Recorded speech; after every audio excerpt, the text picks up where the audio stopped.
तो हमारे गृह मंत्री जी ने कहा कि ये देश धर्मशाला नहीं है और हम धर्मशाला नहीं बनने देंगे। ये देश को धर्मशाला बनाना किसी का मकसद भी नहीं है और कोई बनने भी नहीं देगा। लेकिन ये देश जेल भी नहीं है। ये देश जेल भी नहीं, अगर धर्मशाला नहीं है तो ये देश जेल भी नहीं है। हमको तो कौन बोल रहा है? बाला साहब ठाकरे कौन है? क्या है?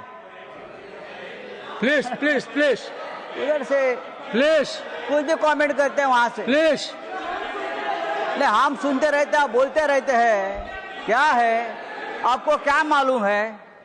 आप 10 बार पार्टी बदलने वाले ये लोग हैं।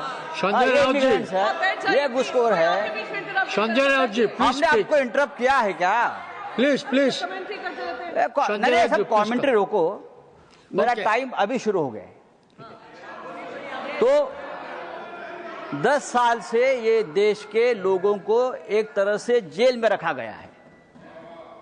लेकिन अब जो विदेश से लोग आएंगे वैलिड पासपोर्ट पर, वैलिड वीजा पर, उनको भी शायद ये कानून जेल में रखना चाहता है। हर जिस तरह से कंडीशंस लगा दिए हैं, जिस तरह से उनके ऊपर फोर्सफुली बहुत से एक्ट लगा दिए हैं, तो यहां लोग धीरे धीरे टूरिस्ट भी आना बंद करेंगे। इस प्रकार के कठोर कानून यहां लगाए गए। सर, प्रेसिडेंट ट्रंप ने, हाँ ये कानून चाहिए। हम नहीं चाहते कि देश में कोई इलीगल तरीके से रहे, चाहे बांग्लादेशी हो, चाहे रोहिंग्या हो, चाहे अमेरिकन हो, चाहे यूरोपियन हो। प्रेसिडेंट ट्रंप ने हमारे लोगों को, भारतीय लोगों को जो अवैध है वहां, उनको हाथ पांव में जंजीरें बांधकर आर्मी के प्लेन में यहां भेज दिया, इनह्यूमन तरीके से। ये कानून पास होने के बाद अगर इस देश में अमेरिकन कोई इलीगली रहता है तो उसी तरीके से हाथ पांव में जंजीरें बांधकर वॉशिंगटन में भेज दीजिए। ये आपका कानून रहेगा और ये करना जरूर है तो आपका कानून है। सर प्लीज प्लीज पूरे देश में रोहिंग्या, बांग्लादेशी 3 करोड़ से ज्यादा है, उनको निकालना जरूरी है। और ये मूवमेंट सबसे पहले मुंबई में हमने शुरू किया था, आपको मालूम होगा। हम है सबसे पहले बाला साहब ठाकरे ने आवाज दिया था कि यहाँ एक भी बांग्लादेशी नहीं रहेगा।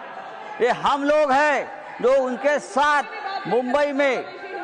यहाँ क्या है सर, बिल में जो सेक्शन 7 है, सेक्शन 7 कहता है कि जो फॉरेनर यहाँ आएगा, सेंट्रल गवर्नमेंट डिसाइड करेगी वो कहाँ ठहरेगा, उसकी मूवमेंट कंट्रोल करेगा।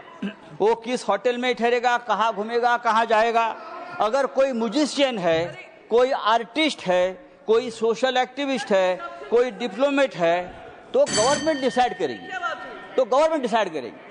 अगर कोई डिप्लोमेट है, कोई स्टूडेंट डेलीगेशन है, कोई जर्नलिस्ट है, देश में आता है और किसी प्रमुख नेता को मिलना चाहते, चाहे सोनिया गांधी जी को मिलना चाहते हैं, लीडर ऑफ अपोजिशन को मिलना चाहते हैं, राहुल गांधी जी को मिलना चाहते हैं, उद्धव ठाकरे साहब को मिलना चाहते हैं, तो गवर्नमेंट से आपको परमिशन लेनी पड़ेगी। मैं उनको मिलने जा रहा हूं, अगर वो आपको अलाउ करेगा आप मिलो।